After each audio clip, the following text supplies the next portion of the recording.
व्यक्ति को विरक्ति आ गई संसार में, और वो विरक्ति को प्राप्त होकर के इतना ज्यादा संसार मोह से दूर हो गया कि उसने पृथ्वी लोक का ही त्याग कर दिया। लोग घर छोड़ते हैं, पत्नी बच्चे परिवार छोड़ते हैं, कोई पृथ्वी ही छोड़ दे विरक्ति के कारण।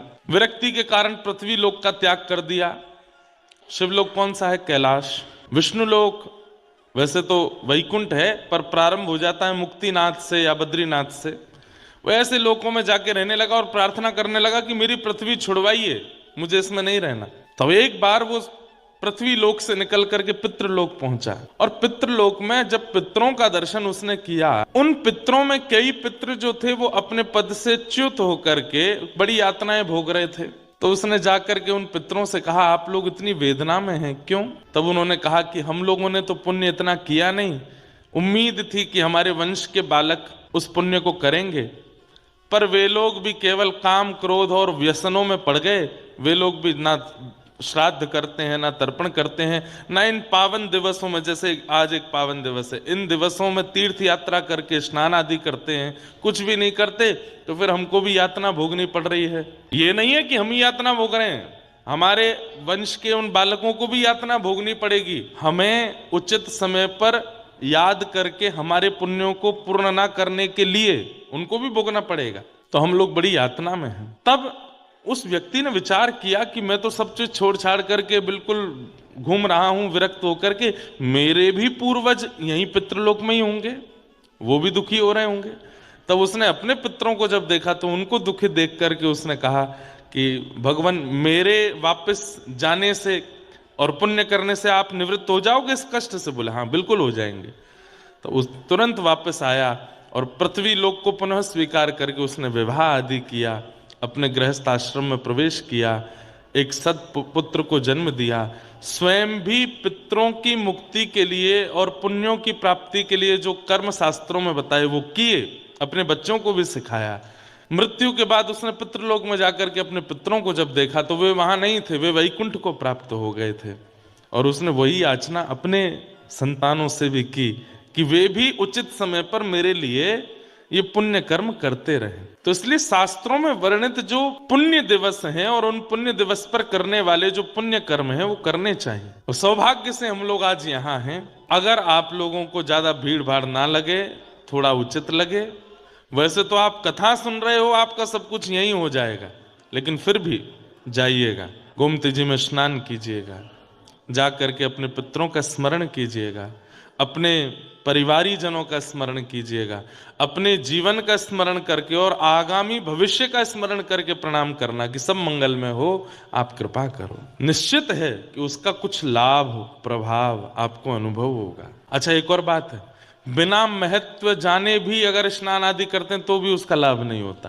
तो इसलिए महत्व तो आप समझ ही गए हैं। जो इन समस्त लौकिक धर्मों से जिनमें हम पढ़े हैं, इनसे जो इतर हैं, चार्थे स्वविज्ञ स्वराट, जो अविज्ञ हैं, अनविज्ञ नहीं है, संसार के अर्थों को जो भली भांति जानते हैं, सब पता है उन्हें। तुम जानत सब अंतर्यामी, ठाकुर जी को सब पता है। इसीलिए मैं निवेदन किया करता हूं कथाओं में, उसे बताइए जिसे नहीं पता है। ठाकुर जी सब जानते हैं, हमारे आपके सबके जीवन के एक एक भाव। हम ही लोग कहते हैं कि चींटी के पग नूपुर बांधे तो भी साहिब सुनता है। तो फिर इस बात को हम मानते क्यों नहीं है कि उन्हें सब पता है? तो फिर बताने की आवश्यकता क्यों? कई लोग मंदिर दर्शन करने जाते हैं, बहुत भीड़ होती है, तो वो ठाकुर जी को नहीं देख रहे होते, वो केवल अपनी संशय बता रहे होते हैं ठाकुर जी को। वो वाला काम करवा देना, माता जी बहुत बीमार रहती है उनको ठीक कर देना, बच्चे ऐसे नहीं मानते हैं उनको कर देना, और वहाँ गार्ड पकड़ के खींचते, चलो चलो एक बात और रह गई है, बढ़िया सी कन्या से मेरा ब्याह करा देना।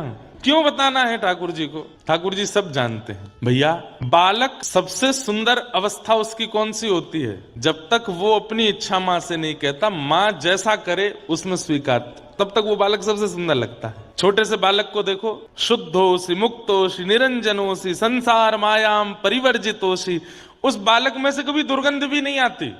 वो बालक इतना कोमल होता है, उसकी त्वचा का स्पर्श करो, उसके गालों का स्पर्श करो, उसकी बातें सुनो, उसके स्वभाव को देखो, उसकी निद्रा अवस्था देखो, उसकी ऊधम देखो, चलना फिरना देखो, सब आकर्षक होता है। क्यों? क्योंकि वो शुद्ध है, मुक्त है, निरंजन है, और सबसे बड़ी बात अपनी इच्छाओं से परे है। वो अपनी मातृ इच्छा में रहता है। वो किसी के पराधीन है, अपने ऊपर अधीन नहीं होता। लेकिन वही बालक जब स्वयं इच्छा प्रकट करने लग जाता है, मुझे तो ये खाना है, मुझे तो ये पहनना है, मुझे तो वहां जाना है, मुझे तो उससे मिलना है, मुझे तो ऐसे रहना है, जैसे जैसे ये उसकी इच्छाएं प्रकट होती चली जाती हैं, बालक फिर कोमल रूप से निष्ठुर होता चला जाता। फिर उसके अंदर विकार आने शुरू हो जाते हैं, काम, क्रोध, लोभ, मोह, ईर्ष्या, द्वेष, अभिनिवेश, अहंता, ममता, चिंता, सब उसके अंदर आ जाती है। कब से? जब से वह स्वयं की इच्छा प्रकट करता है। भैया छोटे बालक रहिए ठाकुर जी के लिए, आपको सब पता है मुझे क्या चाहिए, मेरे लिए क्या जरूरी है, मेरे लिए क्या उपयुक्त है, नाथ वो मुझे दीजिएगा, जिससे मेरा हित हो नाथ वो कीजिएगा। गोस्वामी तुलसीदास जी महाराज की विनय पत्रिका में एक बहुत सुंदर पंक्ति है, पर वो उन्हीं खिलौनों को ज्यादा स्नेह देता है जो खिलौने उसको सुख देते हों। पर जो खिलौना उस बालक को सुख नहीं देता, जो खिलौना उस बालक को ज्यादा अच्छा नहीं लगता, वो बालक उस खिलौने को फेंक देता है। हम सब वो खिलौने हैं, हमने कभी राघव जी को सुख नहीं दिया, हमने कभी उनको प्रसन्न करने का प्रयास नहीं किया, बल्कि जिन जिन व्यवहारों से उनको बुरा लगता है वो सब हम करते हैं, वो सब हम करते हैं जिससे राघव जी को बहुत बुरा लगता है, वो सब हमारे अंदर हैं। लेकिन फिर भी हम जीवित हैं, हम चल रहे हैं, फिर रहे हैं, खा रहे हैं, पी रहे हैं, सो रहे हैं, और ये सब तो एक सामान्य बात है। पर इन सब के बीच में नैमिषारण्य आ रहे हैं, कथा सुनने का अवसर मिल रहा है, वृंदावन जाने का अवसर मिल रहा है, बरसाना जाने का अवसर मिल रहा है, कीर्तन सुनने का अवसर मिल रहा है। इसका मतलब क्या है? हम उनके योग के खिलौने नहीं है, लेकिन फिर भी वो कितने उदार हैं, हम पर कृपा कर रहे हैं। हमने कुछ ऐसा नहीं किया जिससे उनको प्रसन्नता होती हो, लेकिन फिर भी वो हम पर अनुग्रह कर रहे हैं। जटायु का, अरे जटायु को गति कौन सी मिली ये बाद की बात है, परंतु कितने बड़े आश्चर्य की बात है कि जिनके स्वयं पुत्र श्री राम हैं, उन दशरथ जी का अंतिम संस्कार राम जी ने नहीं किया, लेकिन गीध जो जाति का नहीं, वर्ण का नहीं, मानव नहीं, उसका संस्कार प्रभु श्री राम अपने हाथों से कर रहे हैं। पुत्र के द्वारा जो संस्कार, अंतिम संस्कार होता, उसकी बड़ी महिमा है, और वो भी प्रभु श्री राम। लेकिन दशरथ जी को भी वो सौभाग्य नहीं मिला कि राम उनका संस्कार कर सकते। लेकिन कहां वो गीध, वो मानव भी नहीं है, जाति प्रजाति का भी नहीं है, लेकिन उसके अंतिम संस्कार स्वयं श्री राम जी कर रहे हैं। उस समय हनुमान जी के नेत्र सजल हो गए, दूर चिंतन करते, जब राघव जी की लीला का चिंतन कर रहे थे प्रभु श्री हनुमान जी, तो चिंतन करके इतने भावुक हो गए, बोले कितना सौभाग्यशाली है वो जटायु। सबरी बोली मैं चली जाती आपकी आज्ञा मान के, पर मेरे गुरुदेव कह करके गए हैं कि प्रभु श्री राम इस कुटिया में आएंगे, जब तक वे नहीं आ जाते तब तक बस रहने का अवसर दे दो। सबरी के लिए एक दिन भारी पड़ रहा है, क्योंकि उस वन प्रदेश के संत जन रोज सुनाते हैं सबरी को कि तू निकल जाए यहां से, तेरे कारण हमारा भजन भंग हो रहा है, तेरे कारण सरोवर सूख रहे हैं, तेरे कारण ऐसा होता है, ऐसा होता है। इतनी विषम परिस्थिति में भी रोज सबरी मार्ग बुहारती है, सजाती है कि प्रभु श्री राम आएंगे। वर्षों की प्रतीक्षा के बाद प्रभु श्री राम आए। संतों ने कहा कि वो सबरी के यहाँ क्यों जाएंगे, वो तो हमारे यहाँ आएंगे। लेकिन प्रभु श्री राम उस वन में आकर के भी सबसे पूछ रहे हैं कि सबरी कहाँ है, सबरी का आश्रम कहाँ है, और उसके यहाँ जाकर के झूठे बेर खाने हैं। अरे पराम्बा जगदम्बा लक्ष्मी को भी वो सुख प्राप्त नहीं होता जो सुख ठाकुर जी सबरी को प्रदान कर रहे हैं। इसलिए हम तो गाएंगे गोस्वामी तुलसीदास जी के साथ, कितने उदार हैं ठाकुर जी। परंतु उस उदारता में, उदारता का मतलब क्या होता है, वो सब जानते हैं, और सब जानकर के वो देते हैं जो हमारी उम्मीद से भी परे है, जो हमारे कर्म से भी प्राप्त नहीं होने वाला, पुण्यों से भी प्राप्त नहीं होने वाला, जो हमारे अधिकार में है ही नहीं, वह भी हमें जो दे उसको उदार कहते हैं। पर हम लोग ठाकुर जी की उदारता पे प्रश्न चिन्ह उठा देते हैं। कैसे? उन्हें जाकर के बता करके हमें तो ये चाहिए, हमें तो ऐसा चाहिए, हमें तो वैसा चाहिए। ठाकुर जी कहते हैं हमको उदार कहते हैं सब लोग, लेकिन तुम चाहते हो कि तुम्हें यही मिले तो ठीक है, ये ले जाओ। और फिर पछताते हैं हम बाद में। जिस वस्तु को हमने ठाकुर जी से बड़ी याचनाएं मिन्नतें करके मांगा, याद रखिएगा, लिख लीजिएगा कहीं पर, अनेक व्रत अनुष्ठान करके, खूब भाग दौड़ करके, हाथों पर कपूर जला करके, नंगे पांव चल करके, पैरों में छाले कर करके हमने देवताओं से या भगवान से जिस किसी भी संसारी वस्तु की याचना की है, वो वस्तु मिल तो जाएगी पर वो बहुत सुख नहीं दे पाएगी आपको, क्योंकि वो आपने अपनी इच्छा से प्राप्त की है। ठाकुर जी के भरोसे रहो, आप जो देना चाहो नाथ दे दो, हमें सब स्वीकार है। आप चाहो तो योग्य पत्नी दीजिए, आप चाहो तो योग्य पत्नी मत दीजिए। तुकाराम जी का नाम सुना है? बहुत ध्यान से सुनना। श्री तुकाराम जी महाराज, उनकी पत्नी जो थी वो अनुकूल नहीं थी, प्रतिकूल थी, बहुत चिल्लाती थी। अच्छा, उनका पूरा चरित्र पढ़ने में आता है कि उनकी पहले उनके भी ऊपर भगवान की बड़ी कृपा। श्री तुकाराम जी महाराज की एक पत्नी और पुत्र अकाल पड़ने के कारण मृत्यु को प्राप्त हो गए थे।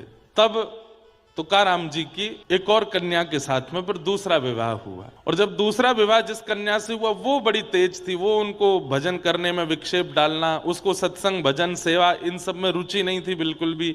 वो पूरे दिन लड़ती झगड़ती रहती थी तुकाराम जी से। तो तुकाराम जी अपने गांव के बाहर एक पहाड़ सा था, उसके ऊपर बैठ के भजन करते थे पूरे दिन, और शाम को जाते थे। गृहस्थ आश्रम का त्याग नहीं किया, अपने भैया जो हमारे पूर्व जन्म के कर्मों से मिला है इस जन्म में वो तो भोगना ही है। ध्यान से सुनिएगा, कई भाई लोग वीडियो बना रहे हैं तो मुझे लगा कि कहीं अपनी पत्नी को सुनाएंगे जाके, तो बेचारे घर बार छोड़ के नहीं चले गए, ऊपर एक पहाड़ के ऊपर बैठ करके भजन करते थे, शाम को घर आते थे, और शाम को जैसे ही घर आते पत्नी उनको इतना सुनाती, पूरे दिन बाहर रहते हो, कुछ करते धरते नहीं, घर कैसे चलेगा, ये कैसे चलेगा, आकर के हाथ जोड़ के प्रणाम करते, जय हो तुम्हारी बड़ी कृपा। क्यों? जिस संसार में व्यक्ति इतना फंस जाता है कि फिर छोड़ ही नहीं पाता उस संसार को, उस घर को, उस परिवार को। तुम्हारे आने के कारण मेरा घर छूट गया, तुम्हारे आने के कारण मेरा घर में मन नहीं लगता, मेरा संसार अपने आप छूट रहा है। तुम ऐसे ही गुस्सा किया करो रोज, तुम्हारे कारण मेरे चित्त में जो आसक्ति है संसार के प्रति वो निकलती। बोलते नहीं थे, मन ही मन सोचते थे, बोलेंगे तो पिटाई हो जाएगी, कुछ नहीं बोलते थे। तो गांव में सबको पता था कि इनकी पत्नी अनुकूल नहीं है बिल्कुल भी। एक गांव का बालक था, वो भी सत्संग करता था, तो उसके मन में भी विरक्ति आ गई। उसने अपने घर वालों से कह दिया मैं ब्याह नहीं करूंगा, बिल्कुल 1 से लाख तक नहीं करूंगा। घर वालों ने कहा करना तो पड़ेगा। तो फिर उसने कह दिया एक शर्त पे। बोले क्या? तुकाराम जी से बुलवा दो, अगर ये कह देंगे कि ब्याह कर लो तो मैं कर लूंगा। उसे लगा कि भाई दूध का जला छाछ भी फूंक के पीता है, तुकाराम जी खुद इतना सह रहे हैं, वो दूसरे को क्यों सहने के लिए डालेंगे, वो तो मना ही कर देंगे कि नहीं इसका ब्याह मत करो। सब परिवार के लोग तुकाराम जी के पास उसको लेकर के गए। तुकाराम जी से जाके कहा भैया देखिए ये हमारे घर का बालक है, सत्संग आदि करके इतनी विरक्ति आ गई, मना कर रहा है मैं ब्याह नहीं करूंगा। हमने बहुत कहा तो बोला तुकाराम जी बोल देंगे तो कर लूंगा, आप बोल दीजिए। तुकाराम जी बोले जितना जल्दी हो सके कर दो, और हम तो कह रहे हैं आज ही कर दो। घर वाले तो नाचने लगे, बोले अब तू बेटा फंस गया, अब तो देख दिए इन्होंने भी कह दिया। घर वाले तो वहां से चले गए व्यवस्था करने। वो एकांत में जब रह गया तो रोते बोला नाथ जब आप स्वयं इतना सह रहे हैं, आपका खुद का वैवाहिक जीवन इतना बड़ा जो है खतरनाक रूप ले चुका है, आपको मना करना चाहिए था, ये तो बहुत बड़ा अपराध किया आपने। जब आप जानते हैं कि ये सब कुछ होना निश्चित है मेरे साथ भी, तब आपने क्यों कह दिया मेरे घर वालों से ब्याह कर लो, कहीं पत्नी आपकी पत्नी की तरह आ गई तो? तुकाराम जी ने इतना सुंदर उत्तर दिया। तुकाराम जी बोले देखो अनुकूल पत्नी आ गई तो कहने ही क्या, जैसे तुम चाहते हो वैसी पत्नी आ गई तो दोनों मिलके भजन करना, और कहीं प्रतिकूल पत्नी आ गई तो एक गांव में 2 तुकाराम हो जाएंगे, मैं भी हूं तू भी है। भाई तुकाराम, मैं तुकाराम कैसे बना? आज छत्रपति शिवाजी महाराज तुकाराम जी का प्रवचन सुनने आते थे। सोचिए अगर आसपास के क्षेत्र में छत्रपति शिवाजी होते थे तो उनको पता चल जाता कि तुकाराम जी यही हैं, तो जाते थे, जाकर के उनका कीर्तन सुनते, प्रवचन सुनते थे। बोले आज इतने हजारों की तादाद में लोग कथा सुनने आते हैं, और कहां तक कहें पंढरपुर में तुकाराम जी का नाम लेने मात्र से श्री पंडरीनाथ भगवान चलित जैसे हो जाते हैं। ये तुकाराम निर्माण किससे हुआ? जीवन में एक विपरीत पत्नी होने की वजह से। भैया देखो ऐसा आवश्यक नहीं है कि हमारे जीवन में केवल अनुकूलता रहेगी तो ही सब कुछ अच्छा रहेगा ना। प्रतिकूलता बहुत कुछ सिखाती है, अनुकूलता सिखाती नहीं है। अनुकूलता आपको सुख देती है, लेकिन आपका निर्माण तो प्रतिकूल अवस्था ही करती है। इसलिए प्रतिकूलताओं का सम्मान किया कीजिए। प्रतिकूलताओं को आ जाएं जीवन में तो थोड़ा धैर्य धारण कीजिए, वो कुछ सिखाने के लिए आई है, आपको अच्छा मानव बनाने के लिए आई है। लेकिन हम चाहते हैं कि प्रतिकूलता जीवन में ना आवे, और उसी के लिए मंदिरों में मैं जाकर के देखता हूं हनुमान जी के आगे इतने नारियल बंधे होते हैं, इतने सारे कपड़े बंधे होते हैं, इतने सारे धागे बंधे होते हैं। उन सब के पीछे क्या है? व्यक्ति ने प्रतिकूलताओं से भागने के लिए ही तो वो सब चीज बांध रखी है? नहीं, ठाकुर जी बड़े उदार हैं। एक बार बस जाकर के कह दो, अब नाथ मेरी कोई इच्छा ही नहीं है, जीवन में जो आएगा सब आपका प्रसाद है, आप जैसे चाहो मेरे जीवन को अब आप संभालिए। उस दिन के बाद अगले ही क्षण से आप देखना कितना आनंद लगेगा आपको। अरे महाराज चलते मोच भी आ जाएगी ना तो वाह राम जी, अच्छा मोच दे रहे हो, शायद इस मोच से कुछ भला करना होगा इसीलिए दे रहे हो। हर स्थिति आपको अच्छी लगने लगेगी, आनंद लगने लगेगी। भक्ति के पथ पर चलने वाले व्यक्ति को इस भाव का तो स्वीकारीकरण करना चाहिए। जीवन में जैसी जो स्थिति आ जाए सब ठाकुर जी की कृपा है। तो चार थे स्वविज्ञ स्वराट, वो अविज्ञ हैं, अनविज्ञ नहीं है, सब जानते हैं। आप बताइए मत जाकर के उनको सब पता है। आप तो बस जाके प्रणाम करो, नाथ सब जानते हैं आप। और ये भी मत कहो सब जानते हैं आप, बल्कि ठाकुर जी को प्रणाम करके यूं कहो, ठाकुर जी इस संसार में मुझसे ज्यादा सुखी कोई नहीं है, मैं बहुत प्रसन्न हूं। ठाकुर जी तुरंत समझ जाएंगे अब ये गिरता हुआ आया है, चोट लगी है, इतना सब कुछ सह करके आया, लेकिन मेरे आगे आके क्या कह रहा है, मैं बहुत प्रसन्न हूं। तो ठाकुर जी के अंदर और दया आ जाती है आपके लिए। ठाकुर जी फिर बिगड़ी हुई स्थितियों को संभाल देते हैं। बोले देखो इतना दुखी है फिर भी कह रहा है कि मैं बहुत प्रसन्न हूं। ये प्रेम का स्वभाव है कि प्रेमी के सामने जाकर के उसका प्रेमी, जैसे माँ वो बुखार में थी लेकिन पता चला कि बेटा लखनऊ गया है, कोई बहुत बड़े कार्य को संपादित करने गया है, तो घर में सबको बोल देती उसको मत बताना मैं बुखार में हूं, उसको मत बताना मुझे ये पीड़ा है, उसको नहीं बताना, वो बेचारा वहां गया चिंता करेगा। माँ बोल भी नहीं पा रही लेकिन देखती है बेटे का फोन आया तो उठा, हाँ मैं ठीक हूं, हाँ बहुत बढ़िया, सब अच्छा आनंद में, ये खाया ये पिया ये सब किया। क्यों? क्योंकि उसका प्रेम ऐसा है, वो बताना नहीं चाहती अपने पुत्र को कि मैं कष्ट में हूं, मैं पीड़ा में हूं, वो चिंता करेगा। हमको ये बात तभी ठाकुर जी के लिए क्यों नहीं लगती कि हम अपना कष्ट बताएंगे तो उनको चिंता हो जाएगी? क्यों बता रहे हैं? नहीं बताना। नाथ हम बहुत प्रसन्न हैं, खूब आनंद में। अरे हम तो कहते हैं ठाकुर जी के आगे जाके 2-4 बार उछल लिया करो, थोड़ा नाच के दिखाया करो, देखो मुझसे ज्यादा प्रसन्न कोई नहीं है, मैं बहुत खुश हूं नाथ। तो ठाकुर जी स्वयं तो कभी नहीं बोलते थे, पर किसी के द्वारा अपने मन की बात ठाकुर जी सूरदास जी से बुलवाते, उत्तर देखूं क्या बोलेगा। तो किसी ने जाके बोल दिया, सूरदास जी तुम्हारे नेत्र नहीं, भगवान ने तुमको नेत्र नहीं दिए, फिर भी तुम ठाकुर जी के आगे आकर के कहते हो तुम बहुत प्रसन्न हो। अरे भैया कैसी बात कर रहे हो तुम, ठाकुर जी ने मुझे नेत्र ना देकर के बहुत बड़ी कृपा की है। बोले क्यों? बोले भैया अगर सामने गड्ढा आ जाए तो नेत्र वाले की जिम्मेवारी बन जाती कि गड्ढा देख के संभल के चले, पर मेरे तो नेत्र ही नहीं है, क्योंकि मेरी जिम्मेवारी मुझ पे नहीं ठाकुर जी ने ले रखी है कि तो मैं बचाऊंगा।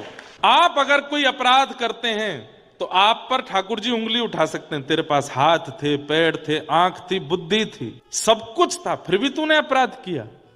अरे भाई कोई अपराध करने वाला व्यक्ति कह दे मुझ पर तो ये था ही नहीं, मेरे पास तो ये सामग्री नहीं थी इसलिए मुझसे हो गया, तब ठाकुर जी मान लेते हैं हाँ भाई तेरे पास तो था ही नहीं, तुझसे हो गया, तो उसमें क्या कहें, उसकी जिम्मेवारी तो ठाकुर जी धारण करते हैं। तो वो अविज्ञ हैं, अनविज्ञ नहीं है। तेने ब्रह्म हृदय आदि कवये, आदि कवि ब्रह्मा आदियों को भी जो ज्ञान प्रदान करते हैं। मुह्यन्ति यत्सूरयः, बड़े देवताओं को भी जो अपनी वाणी पर, अपनी लीला पर, अपने रूप पर, कभी मोहिनी बन करके, कभी गिरिराज धारण करके, कभी रावण वध करके, जो अपनी लीला आदि पर भी बड़े देवताओं को, बड़े सूरों को भी जो मोहित कर लेते हैं।